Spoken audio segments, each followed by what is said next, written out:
Look at your hands. Look at the veins pushing blood beneath your skin.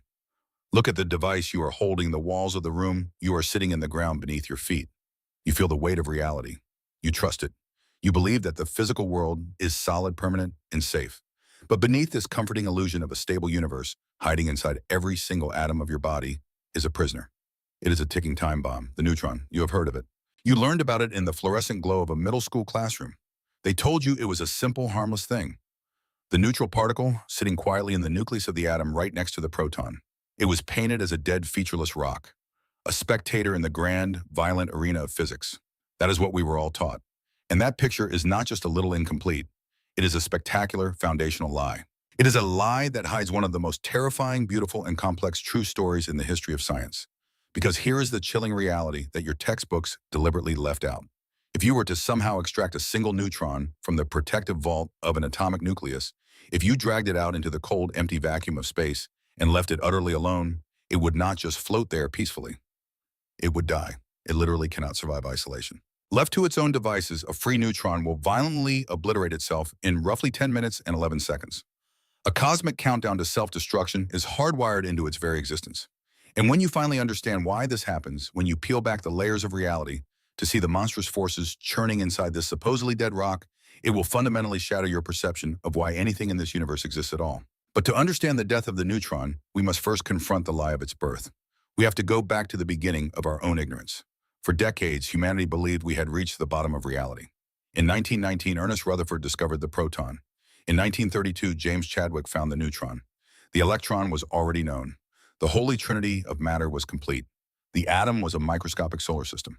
Protons and neutrons formed the sun in the center, and electrons were the planets orbiting in the void. It was an elegant, mathematically soothing picture. Everything in the cosmos, every blazing star, every frozen comet, every human heartbeat, was thought to be constructed from just these three indestructible, indivisible bricks. We thought we had conquered the physical world, but nature despises human arrogance. Fast forward to the mid-20th century. Humanity had unlocked the Promethean fire of the atomic bomb. We had split the supposedly unsplittable nucleus, but our hunger for the absolute truth demanded that we push harder. We built colossal cathedrals of metal and wire deep underground, particle accelerators. We took these basic building blocks, these indestructible protons and neutrons, and we accelerated them to speeds approaching the absolute limit of the universe, the speed of light. We smashed them together with unimaginable violence, expecting to see them bounce off each other like solid billiard balls. Instead, we shattered the mirror of our own reality.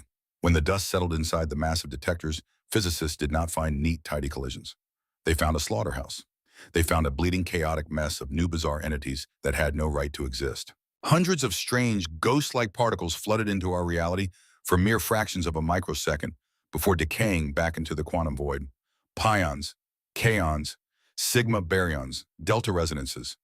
The list kept growing with every collision, a swarm of anomalies bleeding out of the shattered neutron. The scientific community was thrown into existential panic. They called this nightmare the particle zoo, but it was not a zoo. It was absolute incomprehensible chaos. The fundamental foundation of the universe was crumbling before our eyes. If the proton and the neutron were truly the smallest, unbreakable bricks of reality, how could they bleed hundreds of different particles when struck? Why was the subatomic world suddenly a labyrinth of infinite complexity? We were adrift in a sea of subatomic debris, and the equations were failing us. The answer, when it finally emerged from the darkness of mathematical despair in 1964, was a revelation so bizarre, so completely counterintuitive, that the brightest minds on Earth initially refused to believe it. Murray Gell-Mann and George Zweig, working independently, stared into the abyss of the particle zoo and saw a hidden, terrifying order. They proposed that the neutron, this supposedly neutral, featureless ball, was a Trojan horse. It was not a single fundamental entity at all. It was a cage. They declared that protons and neutrons were made of entities far smaller, far stranger, and permanently imprisoned. Gell-Mann named them quarks. The name was pulled from a cryptic line in a James Joyce novel, a whimsical, almost mocking title for the hidden architects of reality. But there is absolutely nothing whimsical about a quark. According to this radical new model, the neutron is a composite warzone forged from exactly three quarks. Not one, not two, exactly three. These quarks come in different types, which physicists bizarrely call flavors. The only two flavors that matter for the neutron are the up quark and the down quark. A proton is constructed of two up quarks and one down quark. A neutron is the opposite. Two down quarks and one up quark. Just swap one single quark and you change the entire fate of the particle. Let us dissect the anatomy of this cage. The up quark is not neutral. It burns with an electrical charge of positive 2/3. The down quark carries a charge of negative 1/3. Do the math in your head. Two down quarks at negative 1/3 each gives you negative 2/3. Add the single up quark at positive 2/3. The sum is exactly zero. The neutron is not devoid of charge. It is brimming with intense hidden electrical tension. It is a perfectly balanced equation of opposing forces masking a violent charged interior from the outside world. To claim that the fundamental building block of matter was actually a bag of fractional invisible charges sounded like the rambling of a lunatic. Prominent physicists mocked the idea. They argued that quarks were just a mathematical trick, a convenient accounting system to organize the particle zoo, but absolutely not real physical objects you could hold in your hand. The universe, however, does not care about human skepticism. In the late 1960s, deep within the Stanford Linear Accelerator Center, humanity finally pierced the veil. Physicists fired a relentless piercing beam of high-energy electrons directly into the heart of the proton and the neutron. If these particles were smooth, uniform blobs of matter, the electrons would have scattered in gentle, predictable waves like water flowing over a smooth river stone. But they did not. The electrons ricocheted. They bounced back at violent, jagged, impossible angles. They were hitting something incredibly hard, something infinitesimally small, something real. The SLAC experiments proved it beyond a shadow of a doubt. The quarks were physically there. They were not mathematical fictions. We had finally looked deep inside the neutron, and we had found the cage. But looking at the cage immediately birthed a mystery far more terrifying than the particle zoo. A paradox that threatened to break the laws of physics. Because if you cram three distinct particles, some with identical electrical charges, into a microscopic prison, a quadrillionth of a meter wide, the laws of electromagnetism dictate that they should repel each other with apocalyptic force. They should blow the neutron apart from the inside out in a fraction of a nanosecond. So why do they stay together? What monstrous invisible chains are wrapping around these quarks, holding them hostage against their own explosive nature? The answer to that question will introduce you to a force so incomprehensibly violent, it makes the gravity holding the galaxies together look like a gentle breeze. What holds these infinitesimally small, fiercely charged shards of reality together? If you force them into a space barely 1 femtometer across a decimal point, followed by 14 zeros and a 1, the repulsive energy should be catastrophic. They should annihilate the neutron from the inside. But they do not, because waiting in the dark microscopic center of the atom is a tyrant, a cosmic warden so overwhelmingly dominant that it crushes all rebellion into absolute submission. Physicists call it the strong nuclear force. The name is almost a joke, a profound understatement. To call it strong is like calling a supernova a spark. Let us put this into a terrifying perspective. Think of gravity, the force that holds the moon in its orbit, the force that drags oceans across the earth, the force that keeps you chained to the ground. That gravity is a ghost. The strong nuclear force is roughly 10 to the 38th power times stronger than gravity. That is a 1 followed by 38 zeros. If gravity were a faint dying whisper in an empty room, the strong nuclear force would be a hurricane that makes every cataclysmic storm in human history look like absolute nothingness. It is by a margin that defies human comprehension the most powerful force in the known universe. But this force operates under rules that are entirely alien to our everyday reality. It is a bizarre authoritarian system. In the world of electromagnetism, we have positive and negative. Opposites attract, likes repel. It is a simple binary law. The strong force does not care about binary. It enforces a trinary system, a property that scientists whimsically named color charge. Red, green, and blue. Let me be perfectly clear. These have absolutely nothing to do with the colors your eyes perceive. Quarks are not literally red or green. The names are just desperate human labels pinned onto a quantum mechanism we can barely fathom. Each quark inside the neutron carries one of these three color charges. And nature is an absolute dictator when it comes to color. It demands total, flawless neutrality. Just as mixing red, green, and blue light creates pure white light, the strong force demands that the three quarks inside the neutron must perfectly combine their color charges to become color neutral. If they are not neutral, they simply cannot exist as a free particle. The universe will not allow it. This brutal law is known as color confinement. It is the ultimate cosmic prison sentence. But who enforces this sentence? Who are the wardens of this microscopic hell? They are particles called gluons. Just as photons carry light and the electromagnetic force, gluons carry the strong force. But here is where the quantum world turns into a nightmare. Photons are electrically neutral. Two beams of light can pass right through each other like phantoms, completely ignoring one another. Gluons are different. Gluons themselves carry color charge. They are not neutral messengers. Because they carry the charge, they violently interact with each other. They emit and absorb other gluons in a constant frenzied crossfire. The force carriers themselves are subjected to the very force they carry. This self-cannibalizing interaction creates a situation that has absolutely no parallel in the visible world. Imagine trying to pull two magnets apart. The further you pull, the weaker the attraction gets. That is the comforting logic of our macro world. The strong force flips this logic into pure horror. As you try to pull two quarks apart, the force between them does not get weaker. It gets stronger, exponentially stronger. Imagine stretching a thick industrial rubber band. The harder you pull, the more violently it wants to snap back. As you drag two quarks away from each other, you are stretching a tube of gluon field, pumping unimaginable amounts of raw energy into the space between them. If you keep pulling, if you pump enough energy into that microscopic void, the gluon tube does not just stretch forever. It snaps, but it does not release the quarks. Instead, the raw energy you just injected tears the fabric of reality and materializes into brand new quarks. A new quark and anti-quark pair literally pops into existence from the void to seal the broken ends. You tried to free a single prisoner, and the universe responded by instantly creating more prisoners to take its place. You can never ever isolate a single quark. No matter how much energy you use, no matter how hard you smash particles together at CERN or Fermilab, you will never see a lonely quark sitting by itself. The moment it tries to escape the energy of its flight, creates its own new prison guards. This is color confinement. Quarks are permanently, inescapably doomed to be together. So discard that peaceful middle school picture of three marbles sitting quietly in a bag. The interior of a neutron is not a quiet sanctuary. It is one of the most violent, dynamic, chaotic environments in the entire cosmos. The three valence quarks, the two down and one up, are trapped inside a boiling storm. The gluon field that binds them is constantly mutating. Gluons are being fired and absorbed at a furious, blinding rate. Because these gluons pack so much kinetic energy, they spontaneously birth phantom pairs of quarks and anti-quarks that scream into existence and annihilate each other a billionth of a trillionth of a second later. At any given millisecond, the interior of the neutron is a seething, churning sea of virtual particles dancing in a frenzy of creation and destruction. It is absolute pandemonium happening right now, trillions of times over inside the tip of your finger. And now prepare yourself for the most terrifying truth about your own physical existence. We assume that the mass of an object comes from the physical stuff inside it. But if you take the tiny masses of the two down quarks and the one up quark and add them together, they account for barely 1% of the neutron's total mass. 1%. The quarks themselves are almost ghostly, virtually massless specks. So where in the hell does the other 99% of the neutron's mass come from? It comes from pure naked energy. It comes from the apocalyptic hurricane of the strong force. The gluons zipping around at light speed. The phantom quarks ripping in and out of the void. The sheer kinetic rage of particles trapped in a cage smaller than comprehension. According to Albert Einstein's most famous equation, E equals mc, squared energy and mass are the exact same thing. The gargantuan energy of the strong force interactions inside the neutron physically manifests as mass.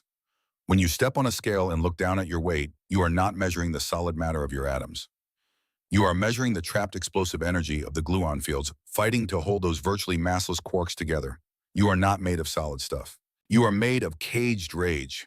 The solid, heavy feeling of the earth under your boots, the heft of a weapon in your hand, the crush of the ocean depths, almost all of it is an illusion generated by the strong force doing its invisible violent work inside every single proton and neutron. You feel heavy because the strong force is powerful, not because you are actually made of heavy material.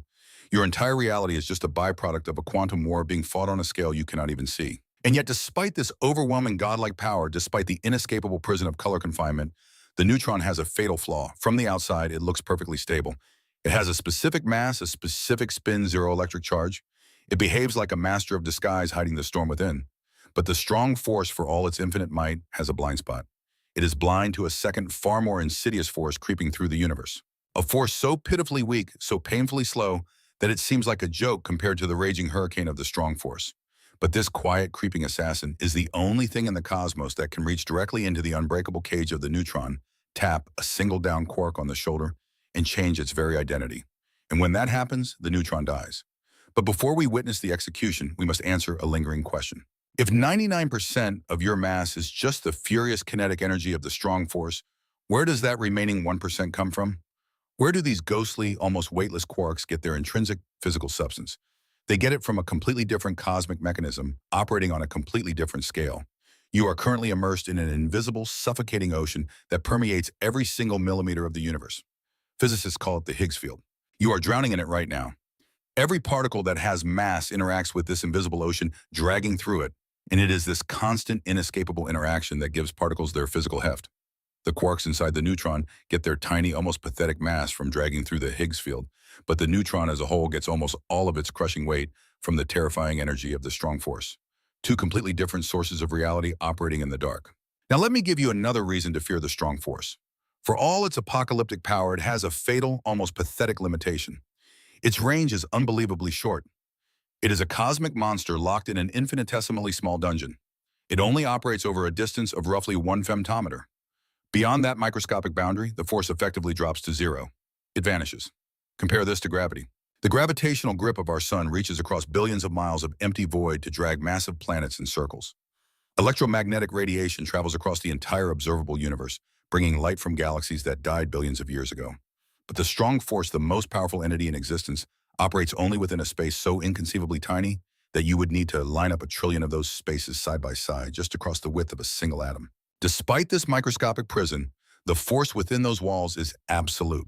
It has to be absolute. It is fighting against the kinetic rage of the quarks against quantum mechanical effects that desperately want to rip the neutron apart. It dominates its tiny domain with effortless cruelty. This is exactly why you never feel the strong force in your everyday life. Its absolute tyranny is completely contained within the walls of the atomic nucleus. It is like having the engine of a dying star locked inside a box too small for a microscope to ever see. The engine is roaring, generating immense world-shattering power, but it is all happening on a scale so small that we remain blissfully ignorant of the violence keeping us together. And inside that tiny box, the prisoners are losing their minds. The quarks are not sitting still. They cannot sit still. The fundamental laws of quantum mechanics absolutely forbid it.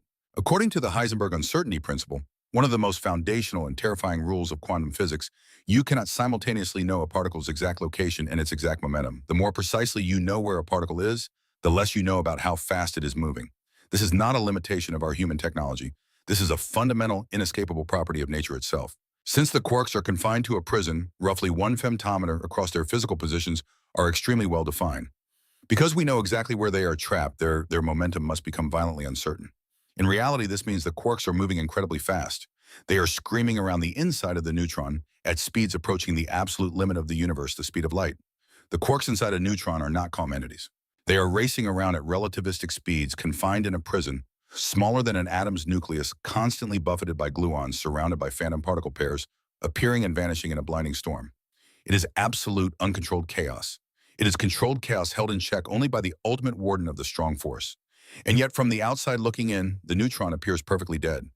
It has a well-defined mass. It has a well-defined size. It has absolutely no electric charge. It behaves as a single coherent, peaceful object. This is one of the greatest magic tricks the universe has ever pulled. You take 3 quarks, trap them in a maelstrom of gluons, in virtual particles, accelerate them to nearly the speed of light in a space too small to comprehend, and the result is something that looks like a simple, stable building block. From the outside, you would never guess the pandemonium happening within. You would never know about the neutron's hidden properties. For example, it has a quantum property called spin. It also has a magnetic moment. How can a purely neutral particle have a magnetic moment? It was one of the first glaring clues that the neutron was lying to us. It has a magnetic field because inside its supposedly neutral shell, charged quarks are screaming in circles. Those moving charges generate tiny overlapping magnetic fields. The internal violent motion of charged fragments gives the neutral hole a magnetic signature. The interior of the neutron even has a charge distribution. The center is slightly positive and the outer edges are slightly negative. The perfect neutrality is just an illusion created by the sum of its violently shifting parts. The neutron is a complex, dynamic, deeply composite system held together by the most powerful force in nature. And this internal complexity is exactly what signs its death warrant. Because when this complex machine is ripped from the safety of the atomic nucleus, when it finds itself floating alone in the cold void, something goes horribly wrong. The strong force, for all its infinite power, only governs the interactions between the quarks. It holds the walls of the prison together. But there is another force at work in the dark. A force so subtle, so agonizingly slow compared to the strong force that it almost seems irrelevant. If the strong force is a raging hurricane, this other force is a single breath of wind on a quiet night. And yet this quiet, almost invisible force can do something the strong force cannot stop. It can reach right through the indestructible walls of the neutron. It can touch a single down quark, and it can alter its fundamental identity. This is the weak nuclear force, and it is the executioner of the free neutron. Imagine plucking a single neutron from an atom and leaving it in empty space. For a moment, nothing happens. The strong force holds the quarks. The gluons churn, but a cosmic clock has started ticking. That solitary neutron is doomed. It has a half-life of exactly 10 minutes and 11 seconds. 10 minutes. You could boil water in 10 minutes. You could listen to 3 songs. In that brief window of time, a fundamental building block of the universe has a 50-50 chance of erasing itself from existence. What exactly happens when the executioner arrives? What does the death of a fundamental particle look like from the inside? We must go deep. We have to zoom in past the gluon storm, past the absolute chaos of the strong force, and focus on a single isolated down quark. Remember, the neutron is a cage holding two down quarks and one up quark. When the 10 minutes are up, one of those down quarks is singled out. It undergoes a violent instantaneous transformation. It does not slowly morph or gradually change its nature. It happens at a single infinitely precise point in space and time. A single event where reality simply rewrites itself. The down quark stops being a down quark. It becomes an up quark. Before this terrifying event, you have a down quark carrying a negative electrical charge of 1/3. After the event, you suddenly have an up quark burning with a positive charge of 2/3. This instantly creates a catastrophic problem for the universe. Electric charge must be conserved. It is one of the most sacred, unbreakable laws in all of physics. You cannot magically create positive charge out of nowhere. The books must balance. So where did that sudden positive charge come from?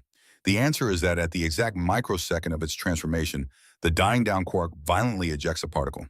It spits out a very special, incredibly heavy entity known as the W- boson. The W- boson carries away exactly 1 unit of negative charge, balancing the cosmic ledger perfectly.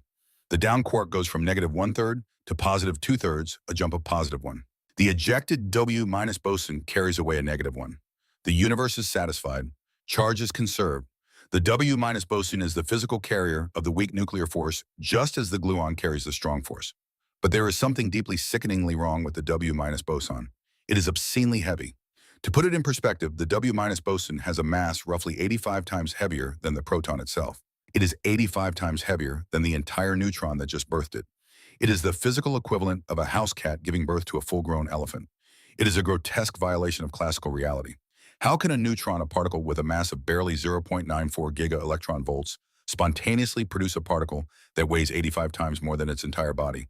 It seems to flagrantly violate the conservation of energy. You simply cannot get more mass out of a process than you put into it, at least not in the macroscopic world where normal rules apply. But the quantum realm is not normal. It operates on loopholes, and the weak force exploits the most terrifying loophole in existence, the energy-time uncertainty principle. According to the foundational rules of quantum mechanics, you are allowed to borrow energy from the absolute vacuum of empty space. You can literally summon mass out of nothingness, provided you pay the energy back to the universe fast enough. The more energy you borrow, the faster the universe demands repayment. You can borrow a tiny amount of energy for a relatively long time, or you can borrow a colossal universe-breaking amount of energy for an inconceivably short instant. The W- boson is a cosmic thief. It is created through this borrowing mechanism. The neutron does not actually possess enough energy to create a real stable W boson. Instead, the W boson pops into reality as a virtual particle existing entirely on borrowed time and stolen energy. It exists for roughly 3 times 10 to the negative 25th of a second. That is a decimal point followed by 24 zeros and then a 3. To call this a fleeting existence is a monumental understatement. Even light itself, traveling at 300,000 kilometers per second, would cover less than 1/10 of the diameter of a single proton in that agonizingly brief window. The W boson barely exists at all. It flashes into the universe, does its grisly work, and vanishes before the cosmos can even register the theft. And what does this impossible particle do in its impossibly brief life? It immediately shatters. It violently decays into 2 separate pieces of subatomic shrapnel, an electron and an electron antineutrino. The W- boson has a negative charge. The electron that is violently expelled also carries a negative charge. The antineutrino has absolutely no charge at all. Once again, the cosmic books are balanced. The electron steals the negative charge, while the ghostly antineutrino carries away the stolen energy and momentum. Let us walk through the crime scene one more time to see the absolute devastation. You start with a solitary free neutron. Inside its microscopic prison, a down quark randomly emits a massive, impossible virtual W- boson and instantly mutates into an up quark. The cage that once held 2 down quarks in 1 up quark now holds 2 up quarks in 1 down quark. The neutron is gone. It has been completely overwritten. It is now a proton. The W- boson, existing for a fraction of a nanosecond, shatters into a high-speed electron and an invisible antineutrino. The final result of this subatomic execution is that where you once had a single neutral particle, you now have 3 distinct entities flying apart from each other in the dark vacuum of space. A proton, an electron, and a ghost. The neutron has been completely erased. This violent, bizarre process is known as beta- decay.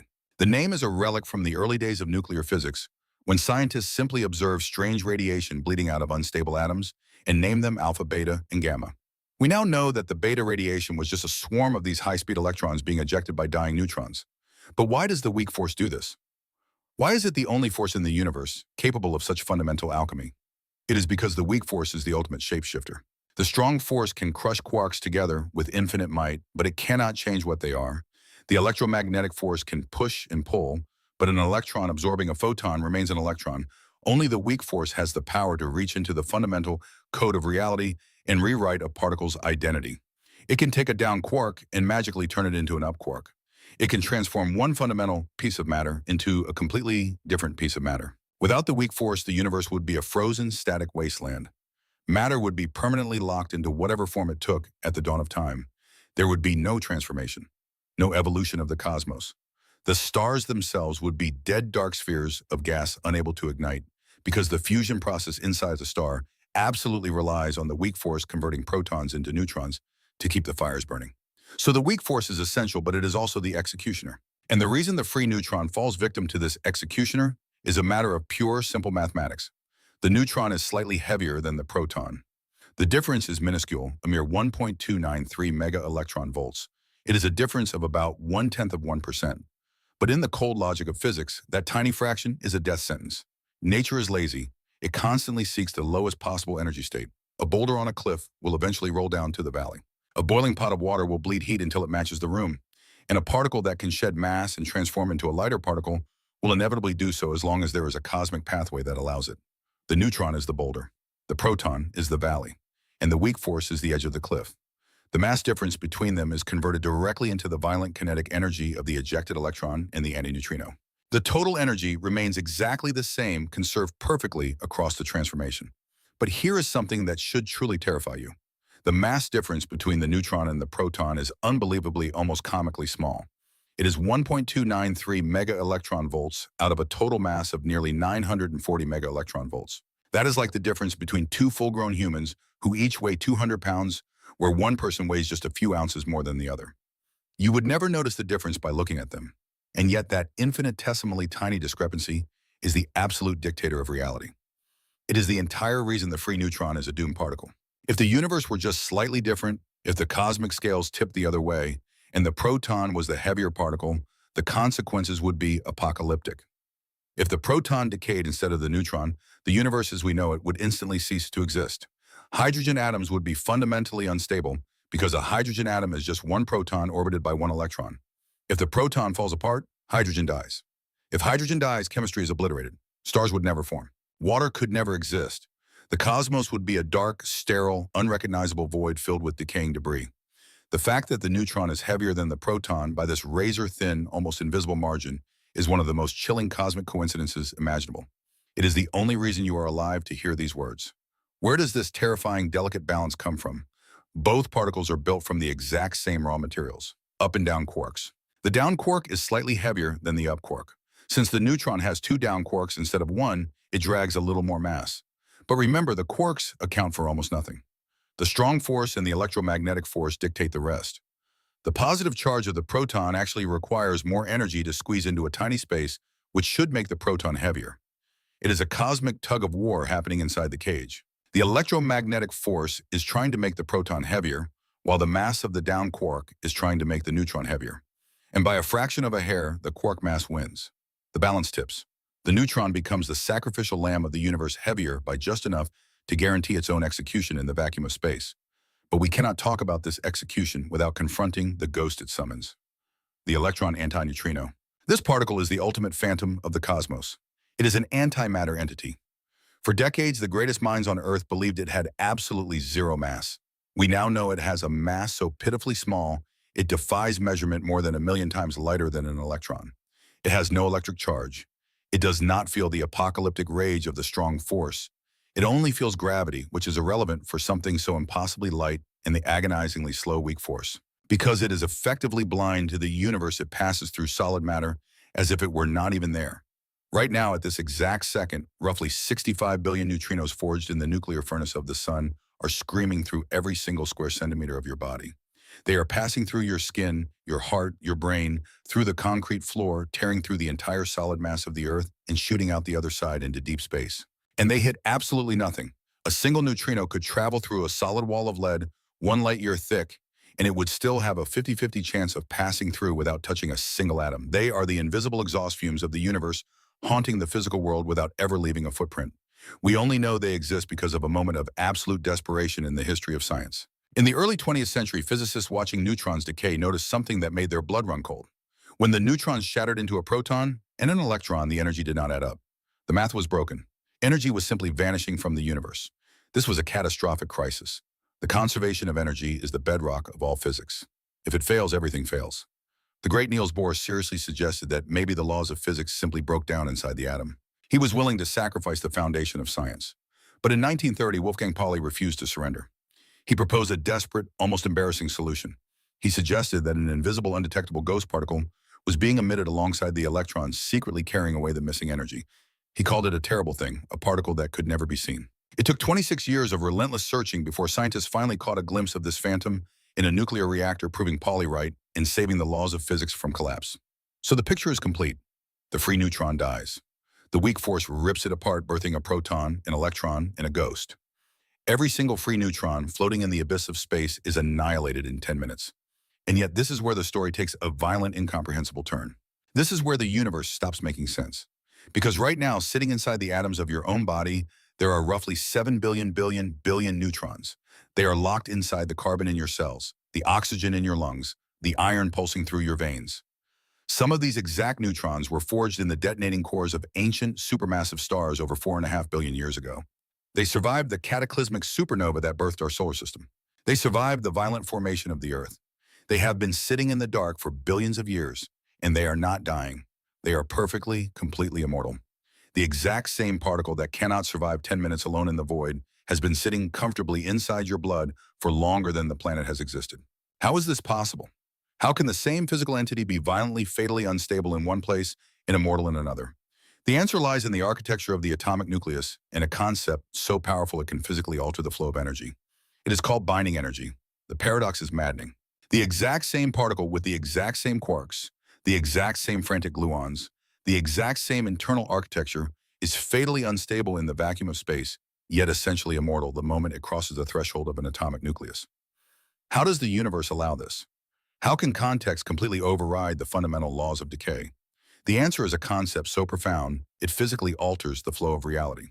It is called binding energy. And understanding it requires us to rethink everything we know about imprisonment. Imagine you are standing at the impenetrable bottom of a pitch-black, infinitely deep well. You want to escape. You want to climb up to the surface and see the light. But climbing requires effort. It requires a massive expenditure of kinetic energy. If you do not possess the necessary energy to scale the sheer vertical walls of that well, you are permanently stuck. You cannot physically leave. Now imagine you are holding a heavy stone at the bottom of that well. If you want to throw that stone out into the world above, you must hurl it with enough explosive force to conquer the entire crushing height of the shaft. If your throw is weak, if you lack the energy, the stone simply hits the wall and falls back down into the dark with you. It does not have the energy to escape its gravitational prison. This terrifying vertical drop is exactly what the interior of an atomic nucleus looks like to a subatomic particle. It is a quantum energy well. When protons and neutrons are dragged together by the apocalyptic power of the strong nuclear force, they are violently pulled down into this well locked securely in place. And the act of being pulled down into that dark pit physically strips them of their energy. The universe exacts a toll for their imprisonment. Here is the key, the terrifying insight that breaks our everyday understanding of reality. When neutrons and protons violently crash together to form a nucleus, the strong nuclear force binds them so fiercely, so absolutely, that the total mass of the new nucleus is actually physically less than the combined masses of the individual particles that created it. Let that sink into your mind. It is completely counterintuitive. If you take a helium-4 nucleus, which contains exactly 2 protons and 2 neutrons, and you put it on a cosmically precise scale, it literally weighs less than 2 free protons and 2 free neutrons weighed separately. The difference is roughly 28.3 mega-electron volts. That missing mass did not just vanish. It was violently radiated away into the universe as pure blinding energy the exact moment those 4 particles slammed together. It was consumed by the fire of creation. That missing mass is the binding energy. It is the energy debt that was paid to forge the nucleus.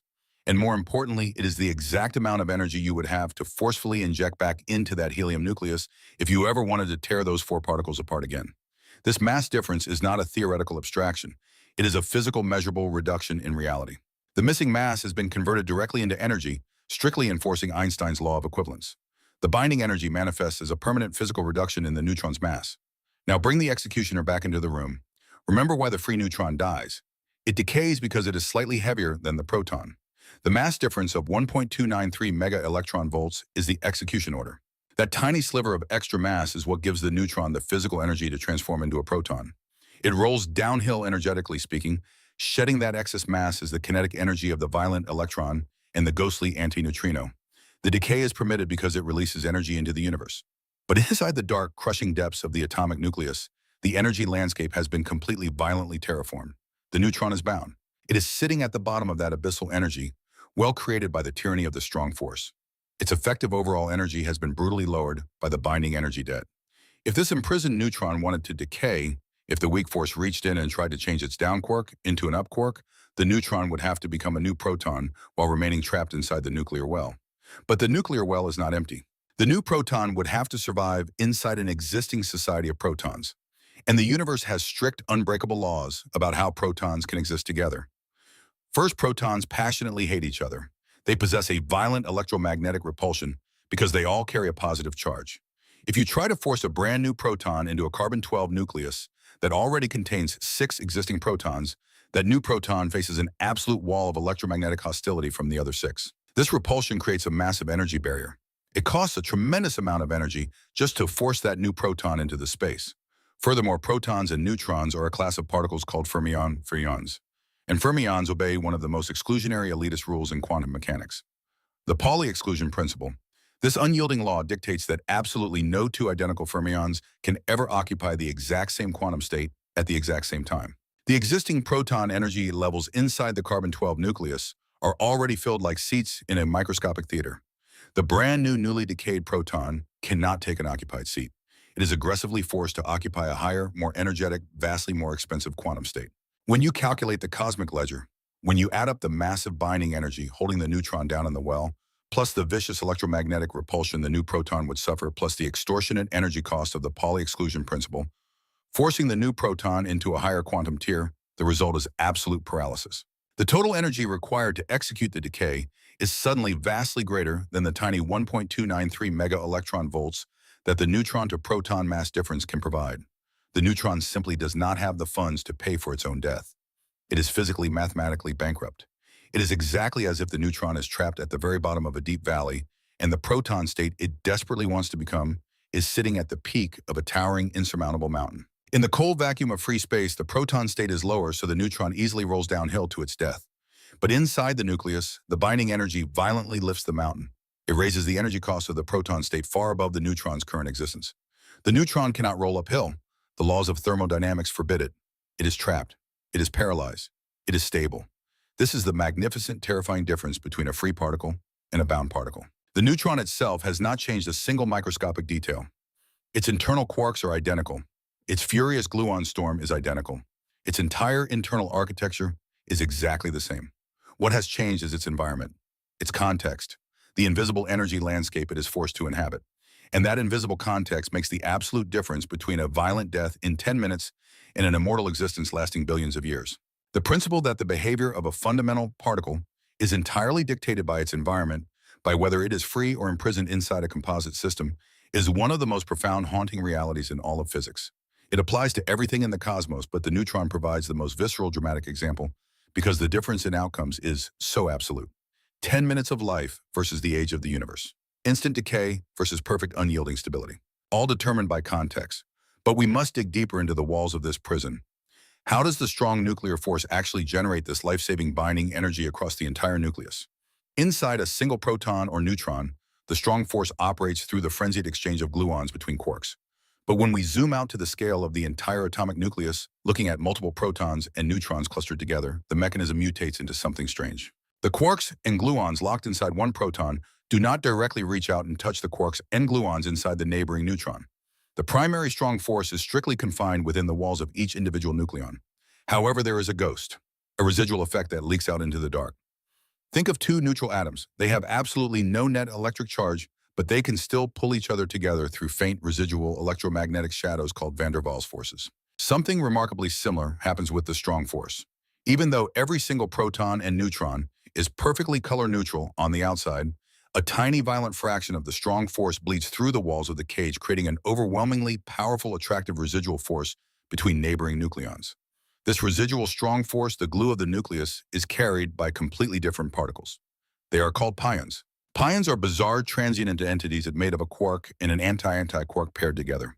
These pions are constantly frantically being thrown back and forth between the protons and neutrons inside the nucleus. A proton fires a pion into the dark and briefly, for a fraction of a microsecond, becomes a neutron. That pion is violently absorbed by a neighboring neutron, which instantly flashes into a proton. This relentless, blindingly fast exchange of phantom particles happens continuously, billions of times a second, creating a brutal attractive tether that chains the nucleons together. It is like two men standing on the edge of a cliff, furiously throwing a massive iron cannonball back and forth.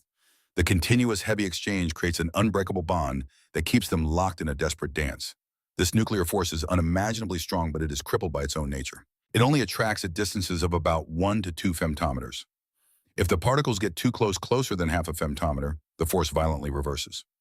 It becomes a repulsive core, slamming the particles away to prevent the entire nucleus from collapsing into a singularity. It is this repulsive core that gives the atomic nucleus its physical volume. But the true fatal flaw of this nuclear force is its pathetic range. Beyond 3 femtometers, the force plummets to absolute zero. It ceases to exist. This means that inside a massive nucleus, a proton only feels the protective binding grip of its immediate closest neighbors. It is completely blind and deaf to the nucleons sitting on the far opposite side of the nucleus. And this microscopic blindness sets the stage for the ultimate destruction of the heaviest elements in the universe. In a small nucleus, every single proton and neutron is in direct physical contact with its neighbors. They all feel the overwhelming protective embrace of the strong nuclear force. Helium-4 is locked tight. Iron-56 is the ultimate cosmic fortress, the absolute peak of binding energy, the most stable arrangement of matter in existence. But as you build heavier and heavier elements, as you stack more and more protons into the microscopic dungeon of the nucleus, a terrifying imbalance begins to grow. The electromagnetic repulsion between the protons has infinite range. Every single positively charged proton in a massive nucleus is violently repelling every other proton, no matter how far apart they are trapped inside the shell. The strong force, blinded by its microscopic range, cannot reach across the entire nucleus to hold them together. It is a subatomic civil war. The electromagnetic force is constantly trying to tear the nucleus apart from the inside, and the strong force is desperately struggling to hold the line. To prevent total atomic collapse, nature throws in extra neutrons. Neutrons become the ultimate cosmic glue. They bring the immense binding power of the strong force into the nucleus without adding a single drop of electromagnetic repulsion, because they carry no overall charge. This is exactly why heavy dangerous elements like lead or uranium are heavily bloated with excess neutrons. Tin 120 has 50 protons, but it requires 70 neutrons to hold it together. Lead 208, one of the heaviest stable elements in the universe, has 82 protons and a staggering 126 neutrons. The universe is desperately packing the nucleus with dead weight just to keep the protons from blowing the atom to pieces. But there is a fatal mathematical limit to this desperate strategy. You cannot simply shovel neutrons into the dark pit of the nucleus forever. If you add too many neutrons, the suffocating absolute rules of the Pauli exclusion principle strike again. The new excess neutrons are violently forced into higher and higher quantum energy states, pushed toward the very fragile rim of the nuclear energy well. Eventually, the energy debt becomes physically unbearable. The binding energy is no longer strong enough to protect the bloated nucleus. The energy landscape physically shifts, and suddenly the weak force has the leverage it has been waiting for. A neutron sitting precariously at the edge of the well suddenly finds that transforming into a proton is energetically cheaper than remaining a trapped, suffocating neutron. And so the executioner strikes from within the fortress. The overgrown nucleus becomes radioactive. It undergoes beta-minus decay from the inside out. A deeply buried neutron violently converts into a proton, spitting out a high-speed electron and an invisible antineutrino, desperately trying to drag the dying atom back to stability. Carbon-14 is a famous, tragic victim of this internal collapse. It has 6 protons and 8 neutrons. Those 2 extra neutrons are a delayed death sentence. Over thousands of years, the weak force slowly, methodically assassinates the excess neutrons, turning the radioactive carbon-14 into perfectly stable nitrogen-14. This agonizing slow-motion decay is the exact ticking clock we use to date the ancient dead. Radiocarbon dating relies on the absolute certainty that the weak force will eventually execute the unstable neutrons hiding in the bones of our ancestors. Nature demands absolute brutal perfection. It demands a flawless mathematical ratio of protons to neutrons to achieve the lowest possible energy state. If an atom has too many neutrons, the weak force annihilates them through beta-minus decay. If an atom has too many protons, the weak force runs the execution in reverse. A proton is assassinated and converted into a neutron through beta plus decay, spitting out antimatter to balance the cosmic ledger. Nature relentlessly calls the unstable, forcing every atom to roll down the energy hill toward a narrow, treacherous trench known as the Valley of Stability. The 252 stable elements that make up our world are simply the survivors of this subatomic purge. They are the lucky few that found the exact perfect ratio to completely paralyze the weak force. Every single neutron inside the carbon of your DNA, the oxygen in your lungs, the iron in your blood, is sitting perfectly still in the Valley of Stability, completely protected by the absolute crushing math of binding energy. The forces that want to destroy them are still there, still pulling at the cage, but the math forbids the execution. But now we must leave the microscopic prison. We must zoom out to the ultimate macro scale. Because the story of the dying neutron is not just a story about subatomic forces fighting in the dark. It is the story of Genesis. It is the story of why the universe is not a dead, empty, sterile void. We must travel back 13.8 billion years to the first few agonizing minutes after the Big Bang. In its absolute first moments, the universe was not a place of matter and light. It was an apocalyptic, superheated slaughterhouse. The temperature was in the trillions of degrees. It was a screaming infinite plasma where protons and neutrons could not even exist as solid objects. The forces of nature themselves were melted together into a single, unrecognizable monster. But as the universe violently expanded, it began to cool. About 1/1,000,000th of a second after creation, the strong force finally grabbed hold of the chaos, forcing quarks to lock together in unbreakable chains. For the very first time, individual protons and neutrons were born into the inferno. But the heat was still unimaginably violent. Protons and neutrons were constantly frantically mutating into each other. The weak force was running rampant, converting protons to neutrons and neutrons back to protons in a perfectly balanced chaotic equilibrium. But as the cosmos expanded further, the temperature plummeted. And here the tiny, seemingly insignificant mass difference between the neutron and the proton dictated the ultimate fate of the universe. Because the neutron is slightly heavier, it requires a tiny bit more energy to forge a neutron from a proton than the reverse. As the cosmic furnace cooled, that extra energy became harder and harder to find. The balance of power violently tipped. More neutrons began decaying into protons than protons into neutrons.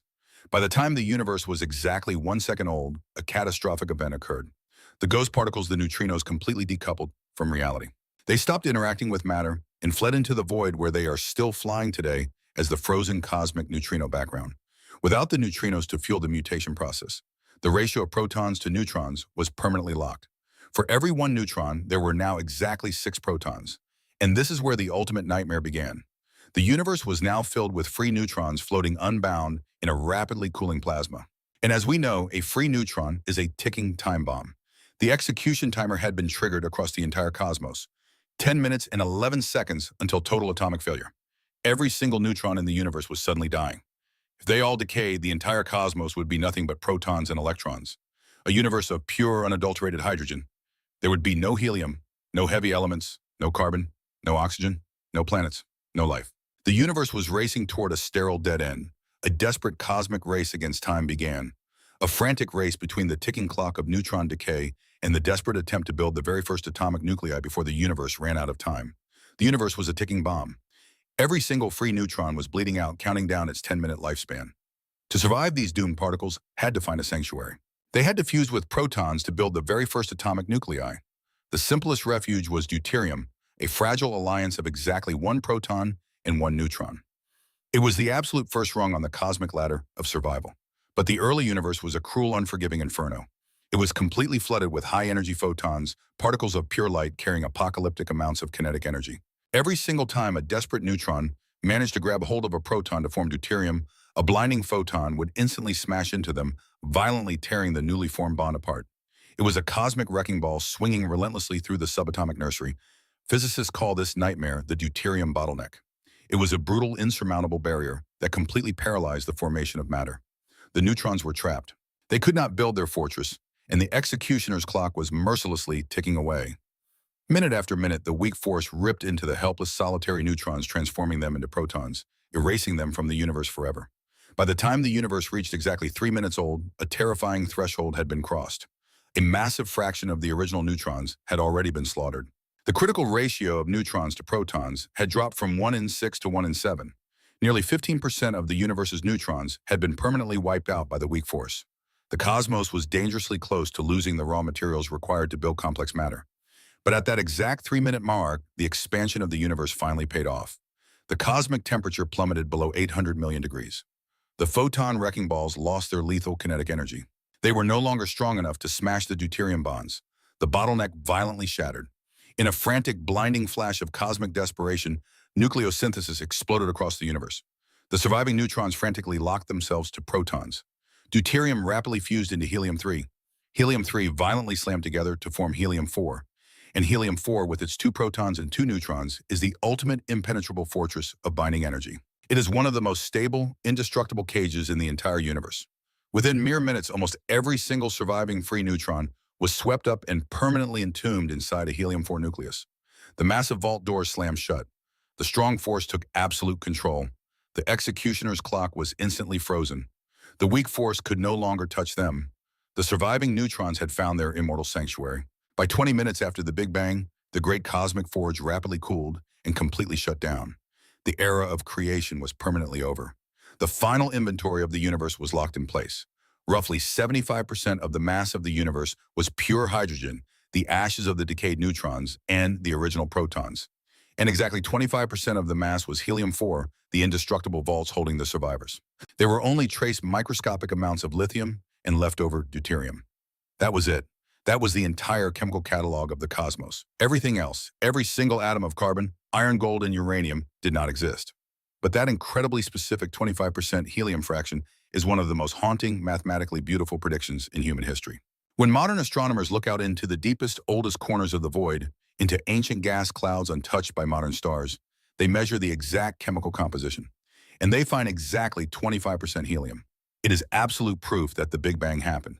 And this entire cosmic architecture rests entirely on the exact chilling duration of the neutron's 10-minute half-life. Imagine the terror of a slightly different reality. What if the weak force was just a fraction stronger? What if the neutron decayed in exactly 5 minutes instead of 10? By the time the universe cooled enough to break the deuterium bottleneck at 3 minutes, the slaughter would have been catastrophic. Vastly more neutrons would have been executed before they could reach the safety of the helium vault. The universe would have ended up with a severely crippled helium supply, perhaps only 10%. This sounds trivial, but it would have fundamentally mutated the destiny of the stars. The very first generation of stars, starved of helium, would have burned at completely different, erratic temperatures. Their lifespans would have been altered. Their explosive supernova deaths would have failed to forge the precise balance of heavy elements required for planets. The chain of cosmic evolution that birthed our world would have been derailed in the dark. Or imagine the opposite nightmare. What if the neutron was slightly more resilient? What if its half-life was 30 minutes? The executioner would have been too slow. A massive bloated population of neutrons would have survived the 3-minute bottleneck. The universe would have been overwhelmingly flooded with helium, perhaps 30 or 40%. A cosmos choked with helium is a hostile, violent place. Stars formed from helium-rich gas are monstrous. They burn incredibly hot and die incredibly fast. They tear themselves apart before they have the time to forge the delicate chemistry required for life. A universe with too much helium would be a sterile, blazing wasteland of short-lived, violent stars. The neutron's 10-minute half-life is not just a random number. It is the exact razor-thin wire upon which our entire existence balances. It is perfectly tuned, long enough to allow a crucial fraction of neutrons to survive the inferno and build the helium foundation for complex chemistry. Short enough to aggressively cull the population and prevent the universe from burning itself to death in a helium-fueled frenzy. It is a terrifying cosmic coincidence. The exact mass difference between the up and down quarks, the exact mass of the impossibly heavy W- boson, the exact coupling strength of the weak force. If any of these invisible dials were turned even a fraction of a millimeter, you would not exist. The universe would be dead. But the story of the neutron does not end in the ashes of the Big Bang, because the war between the strong force and the weak force, the war that defines the neutron, is still raging today. It is raging right now directly above your head. Look at the sun. That blinding sphere of plasma is not simply burning fuel. It is executing a staggeringly complex, mathematically improbable quantum miracle every single second. The core of the sun is a hellscape of unimaginable pressure and heat, crushing protons together with apocalyptic force. The sun is composed mostly of hydrogen, meaning its core is a vast ocean of free protons violently smashing into each other. But 2 protons absolutely cannot fuse together. The electromagnetic repulsion between their positive charges is too violent. A nucleus of helium-2 consisting of just 2 protons is fundamentally unstable and instantly blows itself apart. For the sun to burn, for 2 protons to fuse and take the first step toward creating light, one of those protons must undergo a radical, almost impossible transformation at the exact millisecond of impact. A proton must literally mutate into a neutron. An up quark inside the proton must fire off a positively charged W boson and become a down quark. It is the exact reverse of the free neutron's decay. The proton must voluntarily surrender its positive charge, spitting out a positron and an invisible neutrino to become a neutral binding neutron. Only then can the strong force grab the two particles and lock them together as stable deuterium. But remember the tyrant of the weak force. It is agonizingly painfully slow. The probability of a proton spontaneously mutating into a neutron at the exact moment it collides with another proton is so astronomically low it borders on impossible. Any given proton inside the blazing core of our sun might wander through the inferno for billions of years before experiencing this exact miraculously timed quantum mutation. The only reason the sun shines at all is because its core contains an unfathomable mind-breaking number of protons, roughly 10 to the 57th power. With that many microscopic lottery tickets being scratched every single second, a few of them are bound to win. This agonizing slowness of the weak force is the ultimate savior of our solar system. It is the exact reason the sun does not instantly detonate. If the weak force were even slightly faster, if the protons could easily mutate into neutrons, the sun would violently burn through its entire hydrogen reserve in a catastrophic system-destroying explosion. The sun burns calmly, steadily for 10 billion years, acting as a reliable warm hearth for the evolution of life on Earth, precisely because the weak force is so incredibly bad at its job. The same agonizing slowness that executes the free neutron in 10 minutes is the exact same mechanism that throttles the nuclear furnace of the sun, keeping it stable and alive. Once again, the dark invisible physics of the neutron dictate the flow of reality. But the true horror and the true majesty of the neutron story is written in the explosive death of massive stars. When a star vastly larger than our sun exhausts its nuclear fuel, it cannot gently fade away into the dark. It begins a desperate, catastrophic collapse. The core crushes inward, fusing heavier and heavier elements in a frantic, blinding bid for survival.